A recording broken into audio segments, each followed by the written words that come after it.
සියලුම දෙනාට සුබ දවසක් ප්‍රාර්ථනා කරන ගමන්ම අද ඉතාමත් ආදරයෙන් පිළිගන්නවා මගේ channel එකට. ඉතින් අද මම ඔයාලා වෙනුවෙන් අරගෙන ආවේ වීර ගහක පුහුණු කරන අවස්ථාවක වීඩියෝ එකක්. මම මුලින්ම ඔයාලට මේ වීර ගහ ගැන පොඩි හැඳින්වීමක් කරන්නම්. වීර කියන්නේ බොන්සායි කලාවේදී ඉතාමත් නිර්මාණශීලීව නිර්මාණ සඳහා යොදා ගන්න පුළුවන් දේශීයව අපිට සොයා ගන්න පුළුවන් ඉතාමත් වටිනා කියන ශාක වර්ගයක්. වීර ගැන තවත් විස්තර කරනවා නම් ලංකාවේ ගොඩාක් පැතිවල දකින්න අපහසු එනමුත් වියලි කලාපයේ ඉතාමත් සුලභව තියෙන ශාක වර්ගයක් තමයි වීර කියලා කියන්නේ. ඒ වගේම මේ වීර ගහ කියන්නේ ඇත්තටම ඉතාමත් සෙමින්. ඒ කියන්නේ සාමාන්‍ය ගහක් වර්ධනය වෙන වේගයට වඩා ඉතාමත් අඩු වේගයකින් තමයි මේ වීර කියන ගස් වර්ගය වර්ධනය වෙන්නේ. ඒ කියන්නේ අපි බොන්සායි නිර්මාණයකට ගහක් පුහුණු කරන අවස්ථාවේ ඉඳන් නිර්මාණයක් දක්වා යන ගමනේදී සෑහෙන කාලයක් අපිට මේ වීර ගහත් එක්ක ගත කරන්නම වෙනවා. මොකද ඒ තරම් එමින්ම තමයි මේ වීර කියන ශාක වර්ගය වර්ධනය වෙන්නේ. ඉතින් මම මේ කියපු කරුණුත් එක්ක ඔයාලට ඉතාමත් හොඳින් වැටහීමක් ලැබෙන්න ඇති. බොන්සායි කරන ශිල්පියෙකුට අනිවාර්යෙන්ම ඉවසීම කියන එක තියෙන්න ඕනේ. ඉතින් ඒ ඉවසීම ප්‍රගුණ කරන්න ඉතාමත් ගැළපෙනම ශාකයක් තමයි මේ වීර කියලා කියන්නේ. ඒ කියන්නේ ඒ තරම්ම අපිට බලාගෙන ඉන්නම වෙනවා.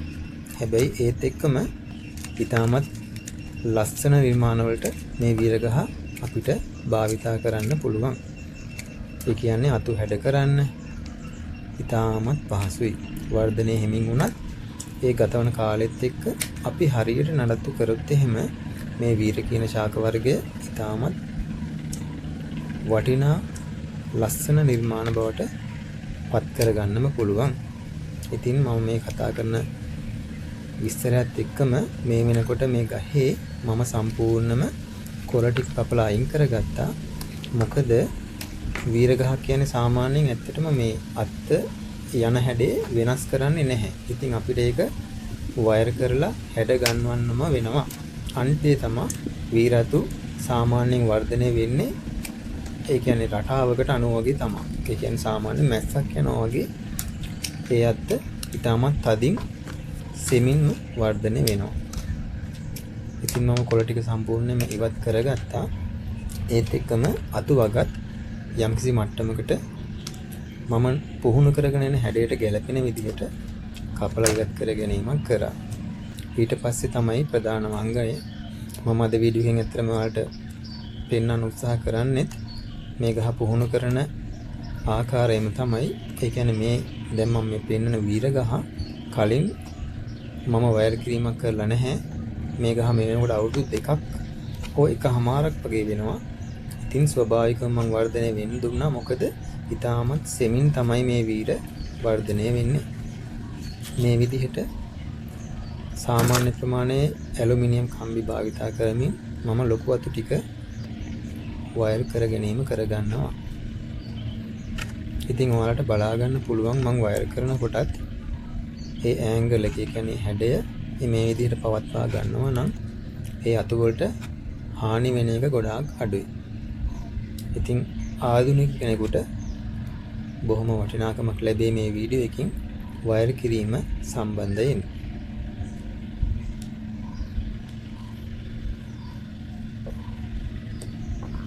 පහළසු ටිකක් විශාලව තියෙන නිසා තමයි මම මේ සාමාන්‍ය මට්ටමේ ඇලුමිනියම් කම්බි භාවිතා කරේ. මොකද එතකොට ඒ කම්බියේ ශක්තියත් එක්ක මට අත්ත නමා ගන්න පහසු වෙන හින්දා. ඉතින් උඩට යනකොට අතු සිහින් වෙනවා. ඒ සිහින් අතු වලට මම කුඩා ඇලුමිනියම් කම්බි තමයි මේ විදිහට භාවිතා කරන්නේ.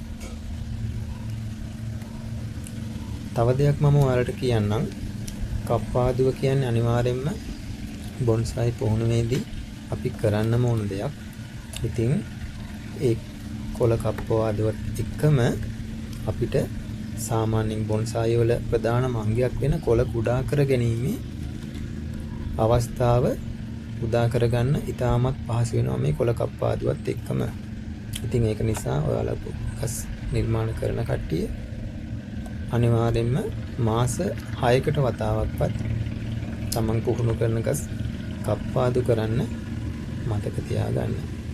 ඒත් එක්කම වයර් කරලා මේ වයර් ගහේ වර්ධනයත් එක්කම පොත්තට කාවැද්දෙන අවස්ථාව වෙනකොට ඒ කියන්නේ ඒ අවස්ථාව නිරීක්ෂණයෙන් ඉඳලා අත්ත ඇතුළට කම්බිය කාවැද්දෙන අවස්ථාව ලං වෙනකොට මේ වයර් ටික ආයෙත් ඉවත් කරලා නැවත කප්පාදුවක් කරලා ආයෙ වතාවක් වයර් කිරීම කරගන්නම ඕනේ.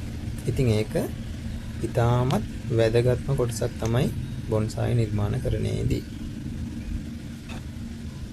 මම මේ විදිහට ඉතින් අතු ටික ඔක්කොම ඒ කියන්නේ ගහේ සම්පූර්ණ මතු ටික වයර් කර ගැනීම කරගන්නවා.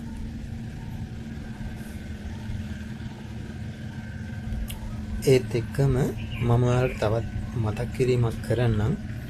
ඇත්තටම බොන්සායි ඉගෙන ගන්න ආසාවෙන් බලාගෙන ඉන්න විශාල පිරිසක් අපිත් එක්ක ඒ කියන්නේ අපේ ලංකාවේ ඉන්නවා. ගොඩක් වෙලාවට එයාලට දැනුම ලබා ගන්න නිවැරදි තැනක් නැහැ.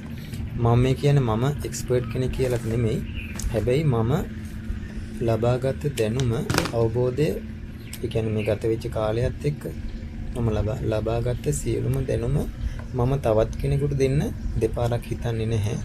ඉතින් ඒක නිසා මම මේක ඔයාලට කියන්නම්.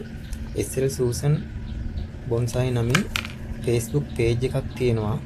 ඉතින් ඒකේ මේ වීඩියෝ වගේම ලිපි මාලාවක් පළ වෙලා තියෙනවා. ඉතින් මම මේක කිව්වේ දැනුම හොයන කෙනෙකුට, ශේෂ්ඨයට පිවිසෙන්න බලාපොරොත්තුෙන් ඉන්න කෙනෙකුට ඉතාමත් පහසු වෙයි. ඒක නිසා මම ඩිස්ක්‍රිප්ෂන් එකේ මගේ Facebook page එකේ link එකක් දාලා තියන්නම්.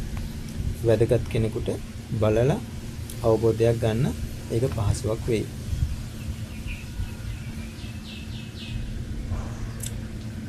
වයර් කිරීම කරලා අවසන් වුණාට පස්සේ මම අතු ටික නැවත වතාවක් මම පුහුණු කරන හැඩයට යම්කිසි ප්‍රමාණයකට නවා ගැනීම කරගත්තා. ඒත් එක මේ වගේ තවත් වැඩිපුර අතු කොටස් තියෙනවා නම් කපලා ඉවත් කර ගැනීමක් කරගන්නවා. ඉතින් මම අද ඔයාලට ඇත්තටම අරගෙන ආවේ වීර ගහක පුහුණු කරන අවස්ථාවක වීඩියෝ එකක්. ඉතින් මේ විදිහට තමයි අපිට අවසාන ප්‍රතිඵලය බලා ගන්න පුළුවන් වෙන්නේ. ඉතින් අද වීඩියෝ එක මම මේ විදිහට අවසන් කරනවා. මේ නිර්මාණය, ඒ කියන්නේ මේ පුහුණු නිර්මාණය දවසක ලස්සන බොන්සායි නිර්මාණයක් වේවි. ඉතින් වීඩියෝ එකත් එක්ක එකතු වෙලා හිටපු ඔයාලා හැමෝටම සුබ දවසක් ප්‍රාර්ථනා කරනවා.